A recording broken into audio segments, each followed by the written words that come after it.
नामक एक गांव में बालू नामक एक लड़का रहता था। बालू बचपन से ही अनाथ था। वह मंदिर में रहता था क्योंकि उसको कोई घर नहीं था।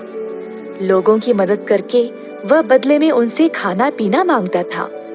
अब क्योंकि बालू का अपना परिवार नहीं था, वह गांव के हर किसी को अपना ही मानता था, परंतु गांव में कोई भी उसकी परवाह नहीं करता। बालू को बहुत बुरा लगता था। कभी कभी उसको बहुत सारा काम करने के बाद भी ठीक से खाना नहीं मिलता। बालू हमेशा बड़े बड़े सपने देखा करता था। मंदिर में बैठे बैठे बालू सोच रहा था कि वह अपने सपनों को पूरा कैसा करेगा, जब उसने मंदिर के पंडित को बचा हुआ दान चोरी छुपे चुराते हुए देखा और घर की ओर निकलने लगा। पंडित ने बालू से कहा, हे बालू, आज का प्रसाद भी खत्म हो गया है। तुम इसी का इंतजार कर रहे थे ना? पर नहीं है तो पानी पी लो और सो जाओ, और हाँ, मंदिर पे नजर रखना। पंडित जी, क्या आपकी कोई इच्छाएं हैं? ऐसा क्यों पूछ रहे हो? तुम मेरी इच्छा पूरी करोगे क्या? जब आपकी कोई इच्छाएं हैं तो आप किसको पूछते हो?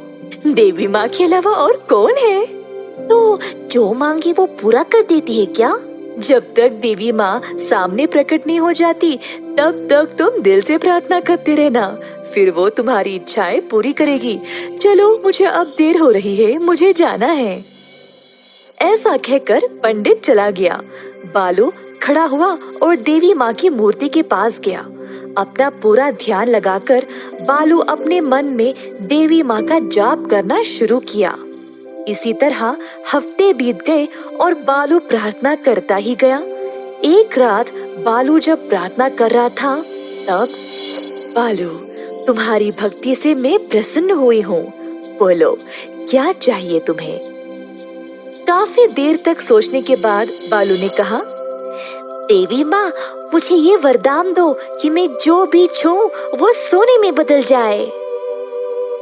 अच्छा, अवश्य। बालू को यह वरदान मिलते ही उसने मंदिर को छुआ और पूरा मंदिर सोने में बदल गया। यह देखकर बालू खुशी से झूम उठा और सुबह सवेरे गांव की ओर चला गया। बालू गांव के बीचों बीच एक बरगद के पेड़ के पास गया और सबको बुलाया। मेरे भाइयों बहनों, बड़े और बुजुर्ग, सब आ जाओ इधर, देखो जादू। क्या हुआ बच्चे, इतनी सुबह सुबह क्यों चिल्ला रहे हो? अपनी आंखें खोलो और देखो।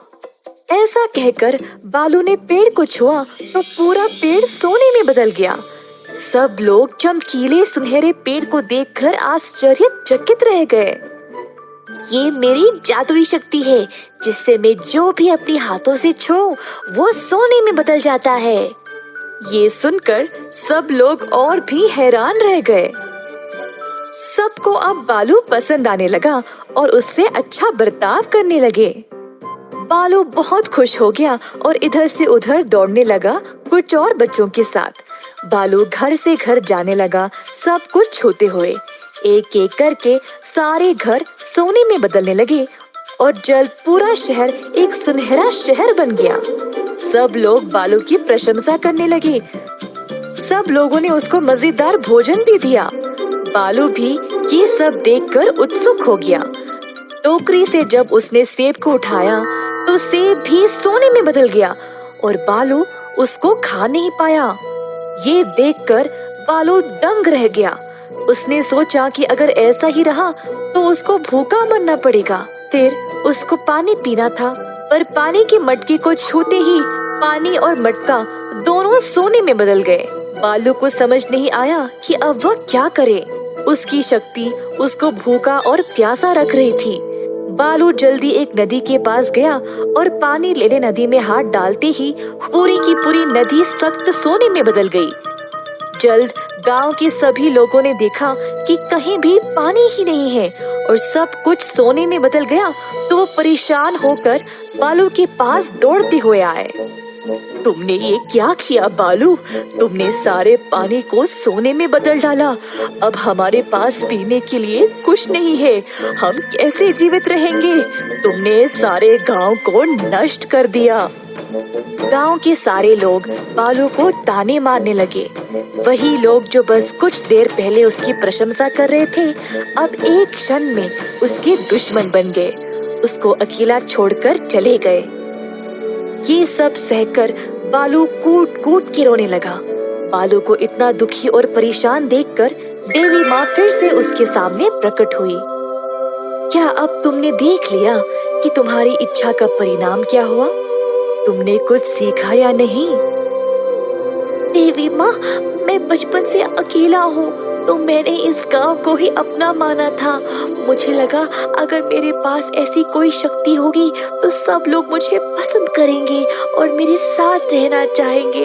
मेरा और कोई इरादा नहीं था। ठीक है बालू, मैं इस वरदान को वापस ले लूंगी और सब कुछ पहले जैसा कर दूंगी।